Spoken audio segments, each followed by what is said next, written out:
Voilà, nous sommes ici à la gouvernance de Thiès pour accueillir le trophée continental qui a été remporté par l'équipe nationale du Sénégal. Le trophée est arrivé et c'est le directeur de cabinet du ministre des Sports, Ibrahim Ndao, qui a amené ce trophée et a remis officiellement ce trophée, cette Coupe d'Afrique des Nations, entre les mains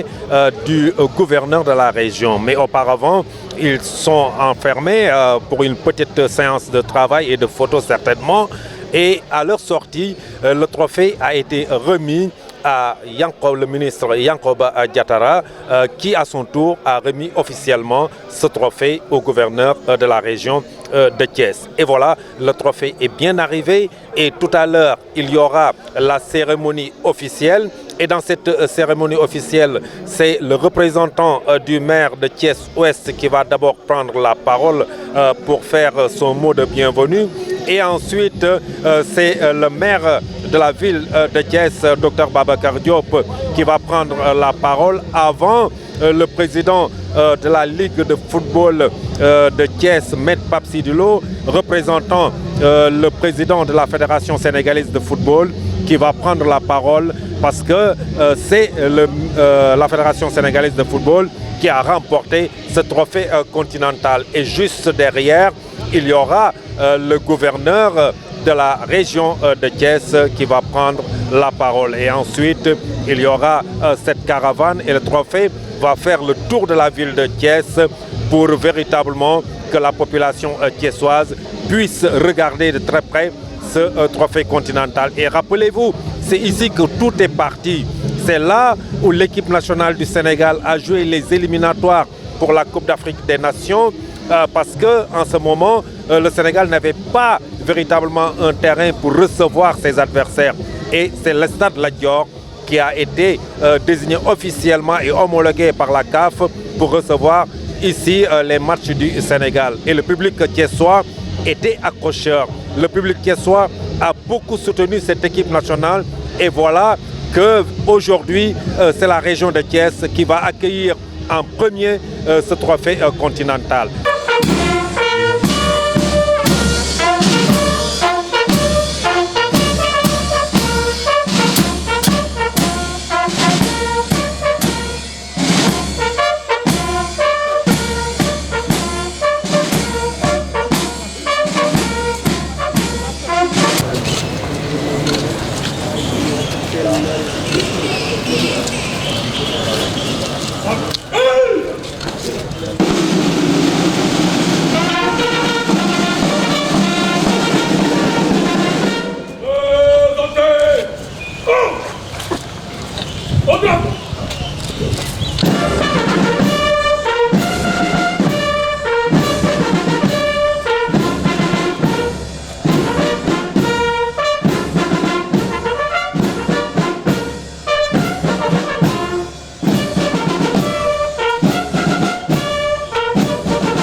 Que le Sénégal, c'est pas Dakar seulement.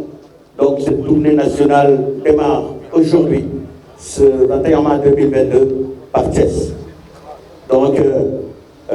étant donné qu'il y a, n'est-ce pas, beaucoup de choses qui nous attendent derrière, sans plus tarder, mesdames, messieurs, honorables invités, avec votre aimable autorisation, je voudrais donc introduire Monsieur le maire de la ville de Thiès pour ouvrir cette cérémonie. Monsieur le maire de la ville de Thiès, s'il vous plaît. Sous vos applaudissements. Monsieur le directeur de cabinet du ministre des Sports, monsieur le gouverneur de la région de Thiès, monsieur le préfet, le représentant du conseil départemental, chers invités, chers sportifs, chers concitoyennes et concitoyens de la ville de Thiès. C'est un honneur pour notre ville, une très grande fierté pour notre ville d'embrasser ce matin cette coupe, cette dame remplie de caprices. Elle nous a souvent fait un mauvais tour, elle nous a souvent fait des avances, et quand nous avons répondu à ces avances, elle a rejeté ces avances. Elle nous a souvent piégés. Elle nous a montré que pour la conquérir, il fallait beaucoup de patience, beaucoup d'intelligence. Mais à cœur vaillant, rien n'est impossible à un lion, rien d'impossible. Cette dame est une sorcière. Pour la conquérir, il fallait un lion. Mais être lion ne suffit pas. Le lion, il faut être un lion, mais un lion aussi, ce lion devait être un magicien. Le lion magicien a conquis cette sorcière. Et c'est cette sorcière, aujourd'hui, qui est sur cette terre de Thiès. Cette terre remplie de dignité. Et c'est pourquoi c'est l'occasion de saluer toute l'équipe nationale, la Fédération sénégalaise de football. Remercier tous ces lions qui se sont battus pour réaliser nos rêves. Remercier le capitaine de l'équipe nationale, M. Kalidou Koulibaly. mel na ni nuyu naa ñëpp ñi fi teew nuyu presse bi nuyu les invités balaa may tàmbali sama kaddu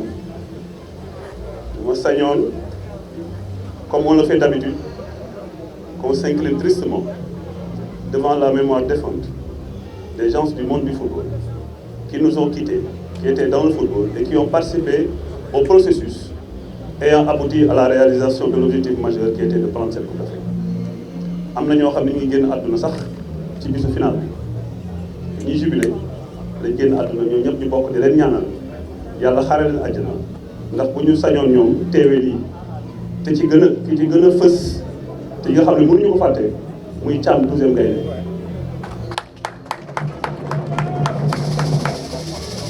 Je pense que dañu amoon benn discussion man ak moom ci bi ñuy perdre quart de finale au Gabon mu ne moom gëm na ni Cameroun bii ñu jàkkaarloo ni mu gagné ñu quart de finale dëkkam la ñu dem jëli ko moo woo Matar Diouf le vice-président de la Ligue bay toog ne ko dégg nga li ci am wax effectivement on ira prendre cette coupe là au Cameroun Matar a ngi nii toog di la ko témoin c'était en 2019 c'était en 2017 au Gabon. Donc di ma ne ni am na ñu bëri ñu contribuer ba tey ñu jël lii bu ñu amee cérémonie yu toll nii nag yoon la ñu remercier le ministre des Sports le chef de l'État Macky Sall du remerciement de circonstance mais dañuy jàpp ci coupe bi ba tey coupe bi ñëw ndax fédération kese joueurs yi kese peuple bi kese sans les moyens qu'il faut sans la stratégie qu'il faut sans la vision qu'on accompagne du ñu dem fenn et je vais y revenir. Joueurs yi staff bi ils ont été endurants keroog bi ñu jógee Caire ñu gagné ñu 1-0 en finale ñu ñëw le peuple sénégalais accueillir ñu à Dakar avec tous les honneurs. Les joueurs se sont donné comme objectif d'aller prendre la prochaine Coupe d'Afrique de gré ou de force. C'est aujourd'hui ce qu'ils ont pu réaliser. bu ñu sante yàlla julli ci yeneen tam bu tedd bi ñu ngi nuyu autorités yi ñu fi fekk yëpp toftal ci nos ministres qui sont là le gouverneur de la région de Thiès jël nuyoo préfet yi teg ko ci monsieur Moussa Diagne nuyu les maires ici présents le maire Babacar Diop et le représentant du maire de la commune ouest nuyu le représentant le DC du ministre des Sports monsieur Matar Ba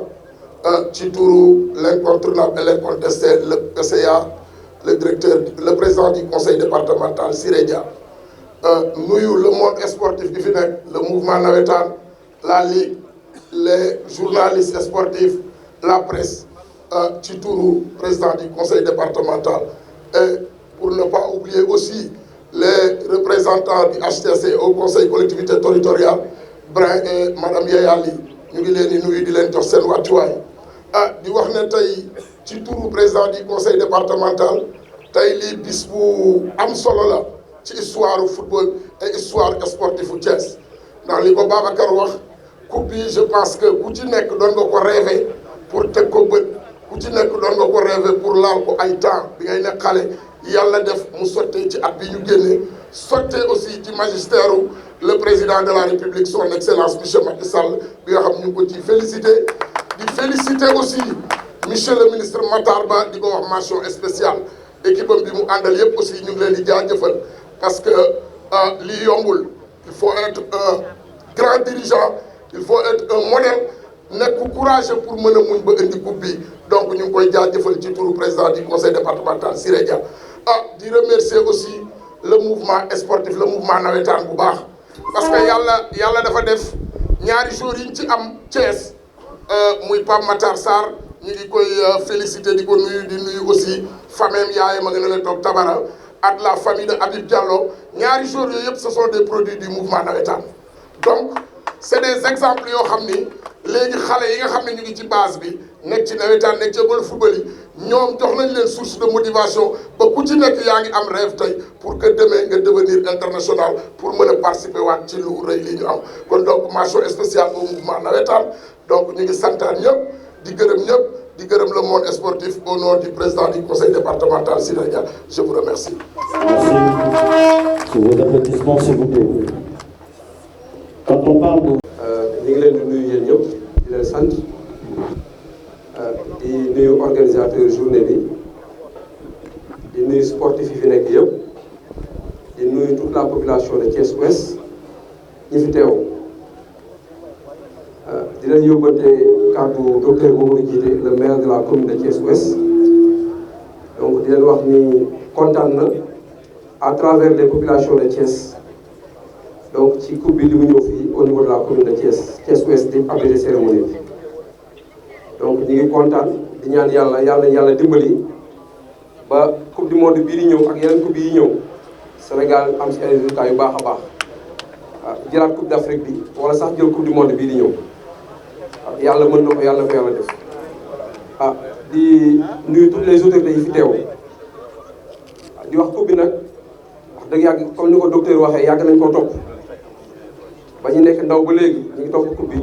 comme yàlla ren la ko dogal donc ñu ngi sant yàlla bu baax a baax donc ñu ngi leen di remercier bu baax a baax donc di leen souhaiter une bonne journée wasalaam.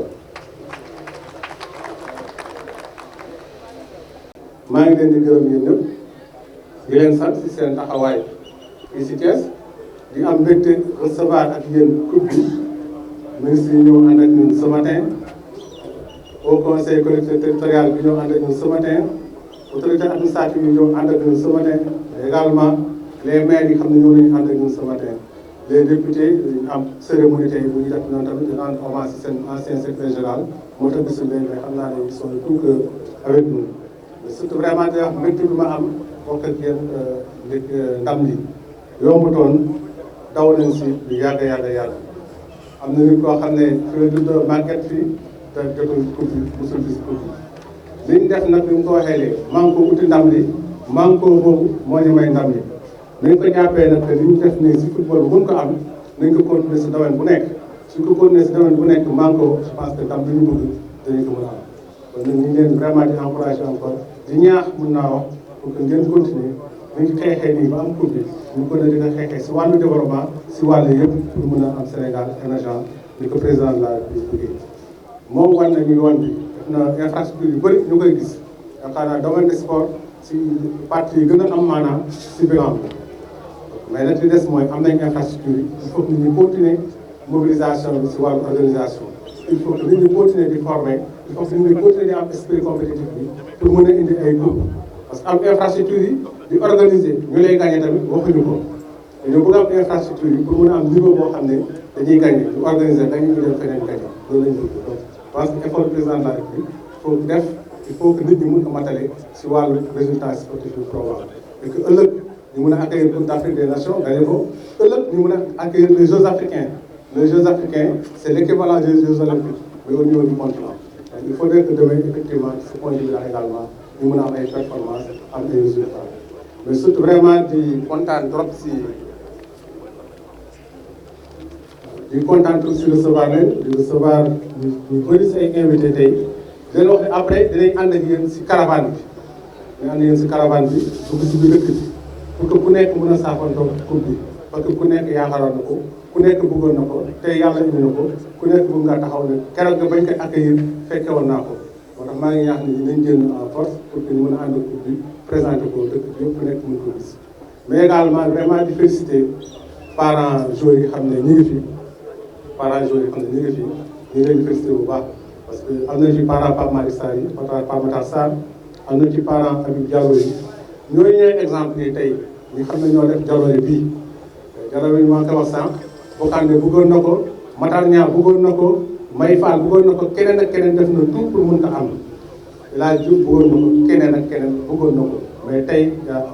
Sadio Mané ak ay waayam na ko yàlla jox mais nañ def de telle sorte que ñoom ñu nekk exemple bi xam ne mooy tax ñeneen ñi mën a indi yeneen i Coupe d'Afrique yeneen indi yeneen Coupe d'Afrique si biir Thiès nag li ñu leen wax rek mooy gën leen yokk seen entraînement gën leen yokk seen organisation gën leen am une présence dans les villes pour que Thiès statut bi muy revendiqué mu mën ko am mais statut capitale nationale du sport je pense que amoon na parce que Sénégal mi ngi fi ñëpp di fa ñëw di entraîner ñu fay former cadre ministère des sports yi infrastructure yi ñu ngi fi wala du Thiès rek mais même boo demee Guéréo yi mu ko doon wax sànq boo demee Guéréo am na infrastructure niveau national yi fa nekk yoo xam ne si région de Thiès lañ ko donc nañ def tout pour que capitale nationale du sport boobu ñu ko dina nekk li ko mën a war a maye nag mooy bijou bi ñu am commencé am muy stade Lat Dior ñu laaj ñu amélioré ko encore mais que ñu bañ ko bàyyi bu yàqu surtout ñu ko doon joué donc chaque fois que ñuy joué ñu yokkaat tuuti niveau qualité infrastructure bi mais il faudrait pas que ñu bàyyi ko léegi muy dégradé mu wala di yàq lépp loo xam ne compétition xale la lépp loo xam ne compétition jigéen la xam ne laajul public bu bëri je pense que mën nañ ko réserver stade Lat Dior déjà mais également yenn match équipe nationale yi mën na ko jox stade Lat Dior comme ça ñu mën a infrastructure à niveau suñu amee bu mel noonu Mbour bu amee bu ñu mel noonu feneen je pense que bu yàggee dañu mën a accueillir Coupe d'Afrique des Nations fii si Sénégal gagné ko comme ni ñu gagné yeneen gagné Coupe d'Afrique bi en tout cas ñu ngi leen di gërëm bu baax di leen sant naan leen bonne fête merci beaucoup. Merci. Merci, monsieur le gouverneur. Alors, mesdames, messieurs. C'est avec beaucoup de joie, beaucoup de bonheur, beaucoup de plaisir que nous accueillons Dame Coupe après plus de, je peux dire, 60 ans d'attente. C'est donc avec beaucoup d'émotion d'ailleurs, parce que Dame Coupe était attendue, Dame Coupe était chérie, était recherchée. Aujourd'hui, elle est là. Donc avec toute la jeunesse thiessoise, nous allons naturellement la chérir, vraiment bien l'accompagner, l'encadrer. Mais je voudrais surtout saluer donc l'acte de générosité dont a fait preuve le président de la République de faire bénéficier l'ensemble de la jeunesse sénégalaise donc de cette Dame Coupe. Et parce que la jeunesse aussi a toujours été aux côtés de l'équipe nationale. La jeunesse sénégalaise mérite donc de communier avec cette coupe, surtout la jeunesse thiessoise qui a été ces 5 dernières années aux côtés de l'équipe nationale avec le Stade Lat Dior pour accompagner, pousser l'équipe nationale à la qualification, mais également pousser l'équipe nationale à la victoire. Nous avons pu apprécier le niveau d'engagement des jeunes de Thiès. C'est pourquoi d'ailleurs j'ai l'habitude de taquiner mon collègue des sports Matar Ba pour lui dire Thiès méritaient d'être davantage accompagnés, d'être davantage considérés et que le stade Lat Dior soit aussi, je veux dire, réhabilité, accompagné, qu'on puisse augmenter la capacité d'accueil, mais également que l'infrastructure soit davantage modernisée pour que nous puissions encore continuer à accueillir d'autres compétitions à Thiès. Donc c'est notre ambition, c'est notre vœu et la jeunesse de Thiès le mérite. C'est pourquoi très souvent nous essayons donc d'accompagner avec l'organisation de fan zone et autres. J'ai pris le risque pendant la finale d'organiser une fan zone. Par la grâce de Dieu, nous avons gagné. J'ai également pris le risque d'organiser une fan zone pour la qualification de la Coupe du Monde. On a gagné avec la jeunesse thiessoise mobilisée comme un seul homme derrière l'équipe nationale. Donc pour la victoire, nous continuons encore à nous mobiliser pour d'autres victoires encore. Avec la Coupe du Monde qui s'approche, nous allons installer une fan zone permanente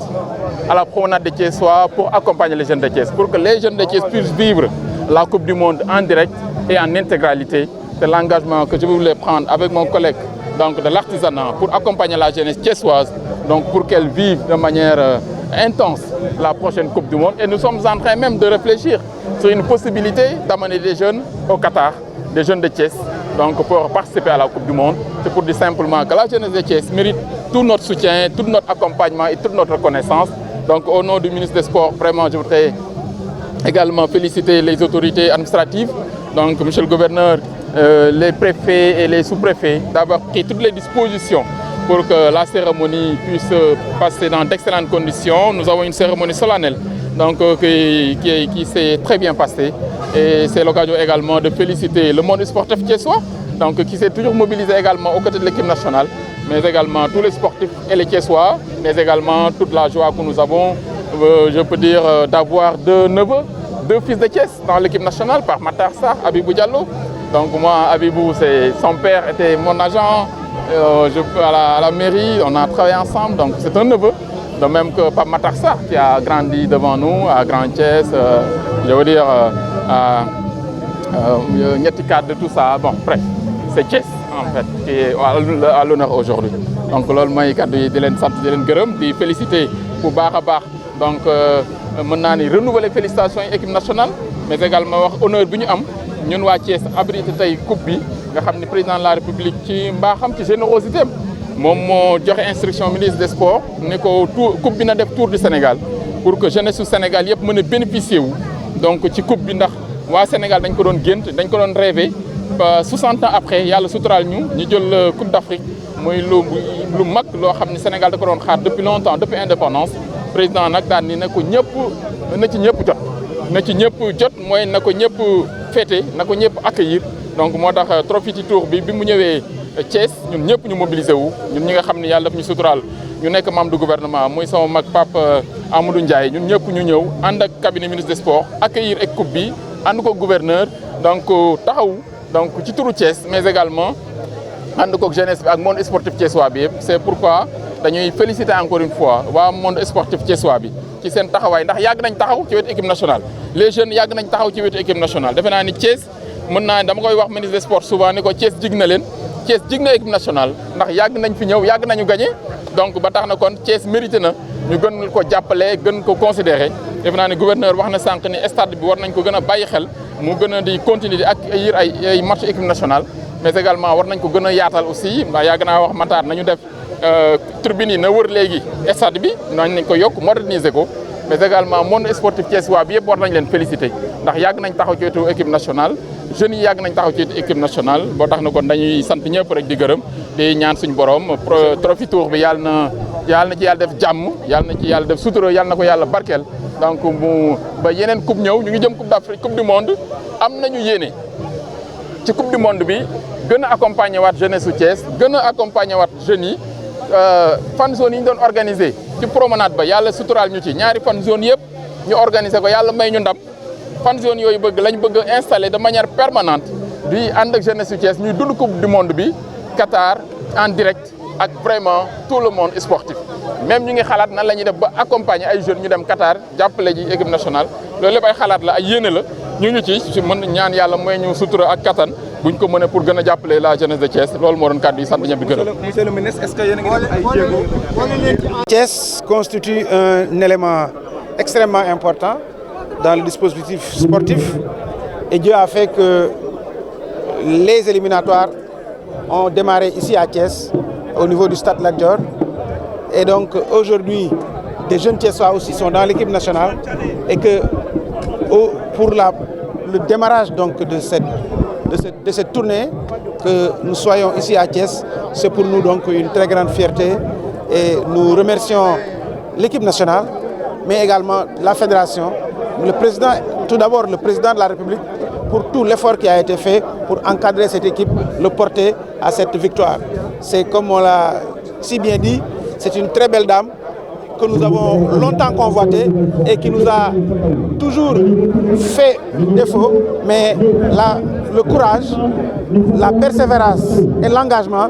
mais également l'unité, nous ont permis aujourd'hui d'avoir cette belle coupe. Nous sommes très fiers et très heureux. Merci beaucoup. Monsieur, pardon, la Gambie doit jouer ici dans une dizaine de jours, c'est ça? Oui.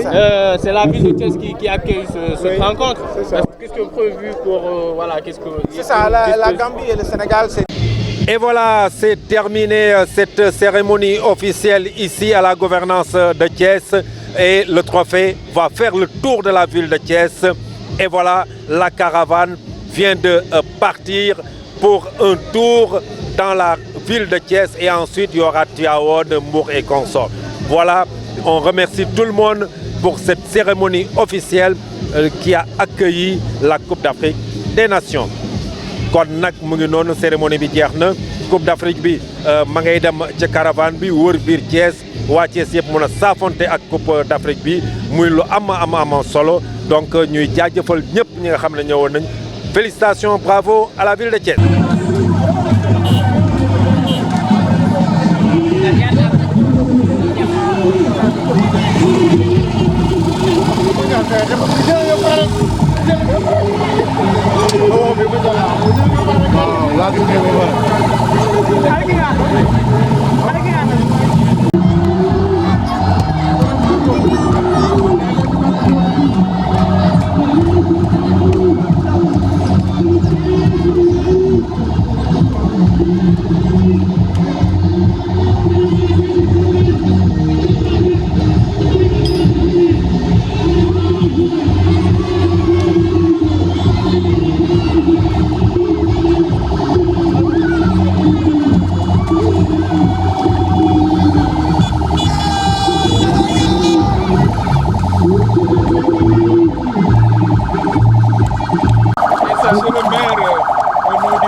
Merci beaucoup, monsieur le directeur de cabinet. Au nom de toute la population footballoise, nous sommes fiers de l'organisation et de tout ce qui a été fait pour que le Sénégal puisse remporter la Coupe d'Afrique des Nations. Et puis...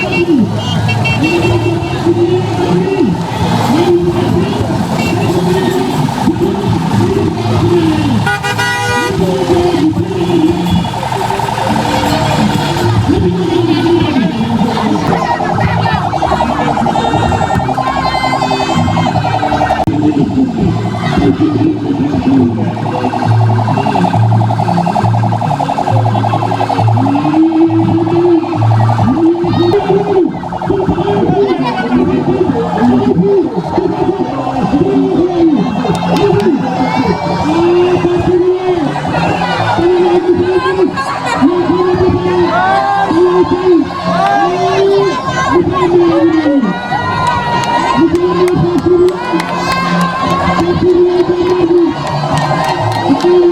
you.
avance tuuti rek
boy bu dégg de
jëm kay